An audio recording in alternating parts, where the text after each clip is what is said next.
नमस्कार दोस्तों, आज हम शनिवार की व्रत कथा सुनाने आपको जाते हैं। सूर्य देव के पुत्र शनि देव को न्याय और कर्म का देवता माना गया है। शनिवार, शनि प्रदोष व्रत और शनि अमावस्या ऐसे अवसर हैं जब शनि देव को प्रसन्न किया जा सकता है। व्यक्ति के अच्छे बुरे कर्मों का फल देना शनि देव के हाथ में होता है। किसी भी व्यक्ति की कुंडली में शनि की दशा खराब होना सुनकर ही व्यक्ति घबरा जाता है। 9 ग्रहों में से शनि को गुस्सैल और क्रूर माना गया है, लेकिन ऐसा हर किसी के साथ नहीं होता। शनि देव जिस पर अपनी कृपा बरसाते हैं उसे धन की कमी नहीं होने देते। ज्योतिष शास्त्र के अनुसार शनि महाराज किसी भी राशि में 30 दिन से ज़्यादा नहीं रहते हैं। भगवान शिव ने न्यायाधीश का काम 9 ग्रहों में से शनि देव को सौंपा है। पुराणों में शनि देव के जन्म की कई कथाएं मौजूद हैं, जिसमें सबसे अधिक प्रचलित कथा स्कंद पुराण के काशी खंड में मौजूद है। कथा के अनुसार सूर्य देव का विवाह राजा दक्ष की पुत्री संज्ञा के साथ हुआ था। सूर्य देव और संज्ञा के 3 पुत्र वत्स, विमन्यु, यमराज और यमुना का जन्म हुआ। सूर्य देव का तेज काफी अधिक था, जिसे लेकर संज्ञा काफी परेशान रहती थी। वे सूर्य देव की अग्नि को कम करने का उपाय सोचती रहती थी।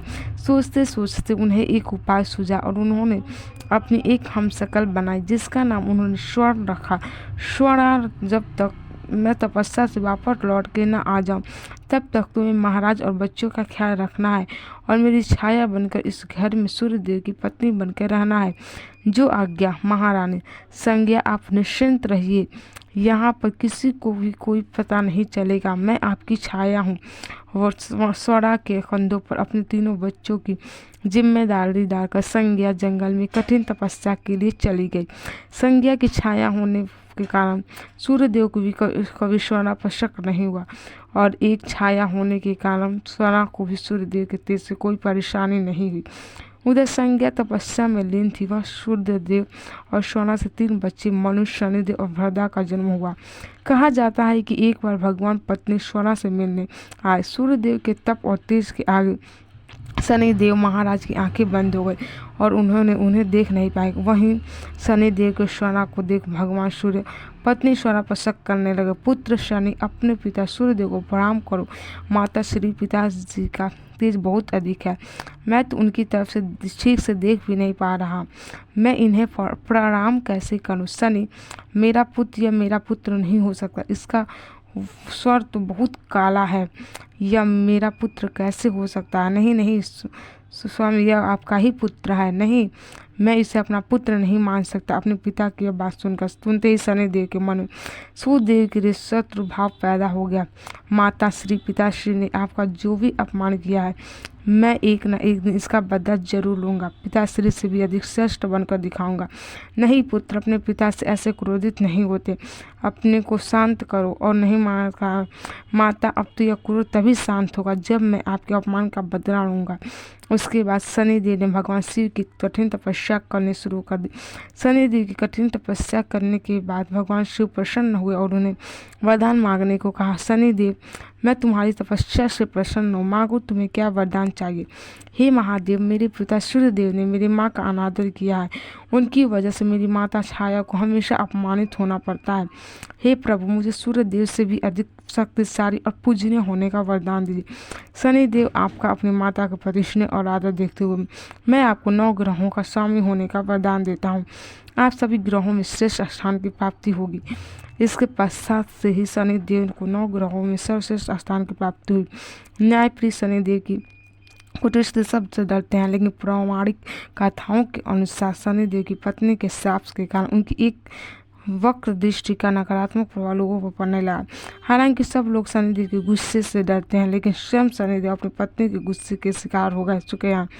शनिदेव की पत्नी निर्मंदा के शाप के कारण शनिदेव की वक्र दृष्टि से लोगों पर दुष्प्रभाव होता है, किंतु शनिदेव की पत्नी ने उन्हें शाप क्यों दिया, इस पर एक प्राचीन कथा लिखित है।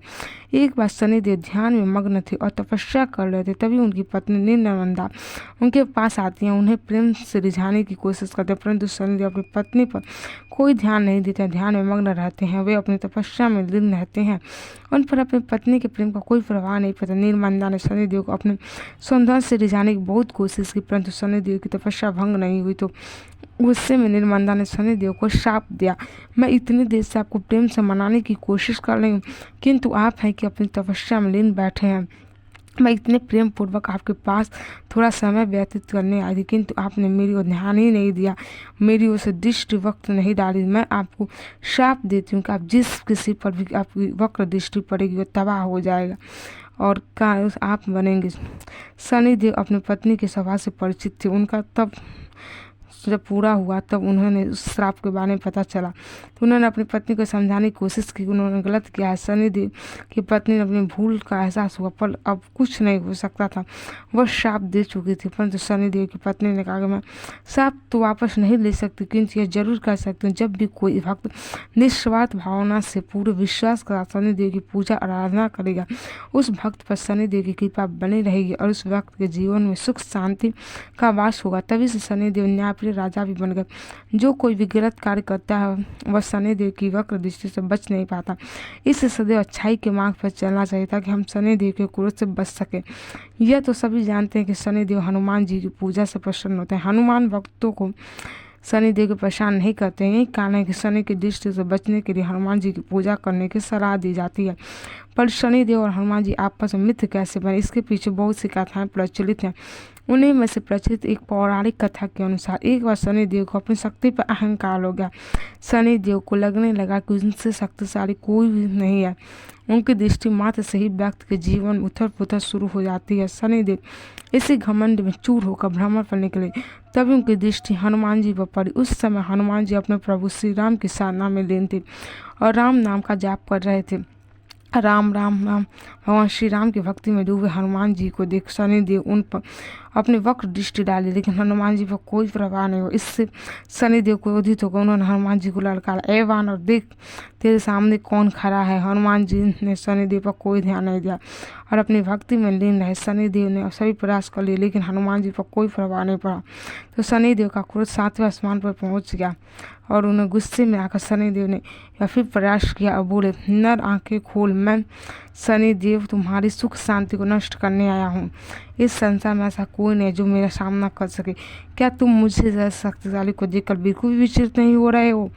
तुम मेरी शक्तियों को नहीं जानते हो। शनिदेव का विश्वास था कि ऐसा करने से हनुमान जी भयभीत हो जाएंगे और क्षमा मांगेंगे, लेकिन ऐसा कुछ नहीं हुआ। बहुत प्रयास करने पर हनुमान जी बहुत ही सहज भाव से बोले, महाराज आप कौन हैं और इस तरह से पूरा दहल करके मेरी पूजा में विघ्न क्यों डाल रहे हैं? मैं तुम्हें अपना परिचय पहले ही दे चुका हूँ, बस शायद तुमने ध्यान नहीं दिया। अब तुम्हें इसका दंड अवश्य मिलेगा।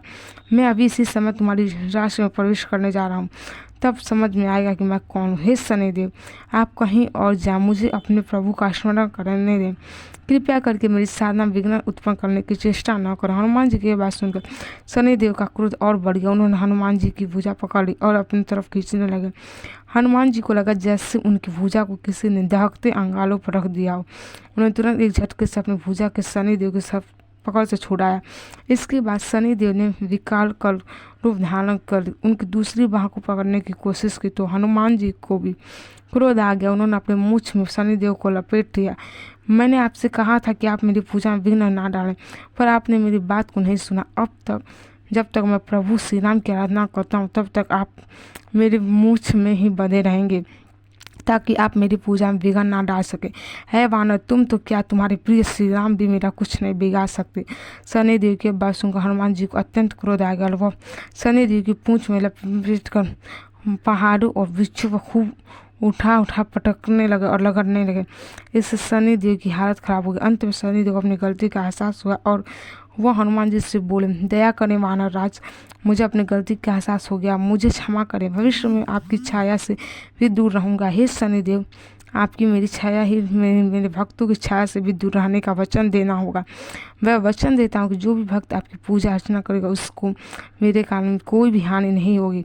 मेरे घाव बहुत पीड़ा दे रहे हैं शनिदेव, घबराइए मत, यह घाव मेरे दिए हुए हैं, इस इन घावों की पीड़ा भी है, मैं भी दूर करूँगा। आप यहाँ विराज हैं, मैं आपके घाव पर वह सरसों का तेल लगा देता हूँ, इससे आपके घाव बिल्कुल ठीक हो जाएंगे। हनुमान जी ने शनिदेव को घाव पर सरसों का तेल लगाया, जिससे शनिदेव को आराम मिला और देखते ही देखते उनका पूरा दर्द खत्म हो गया। हे वीर हनुमान, आज आपके द्वारा लगाए सरसों के तेल ने मेरी सारी पीड़ा हर री। भविष्य में जो भी भक्त शनिवार के दिन मुझ पर तेल चढ़ाएंगे, मैं उनके जीवन की सारी पीड़ा हर लूँगा।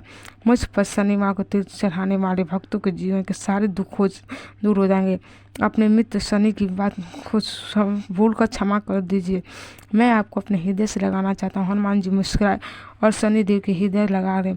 उस दिन से शनिदेव हनुमान जी से मित्रता हो गई। तब से शनिवार के दिन शनिदेव पर तेल चढ़ाने की परंपरा बन गई। शनिवार के दिन हनुमान जी की पूजा का भी बहुत महत्व है।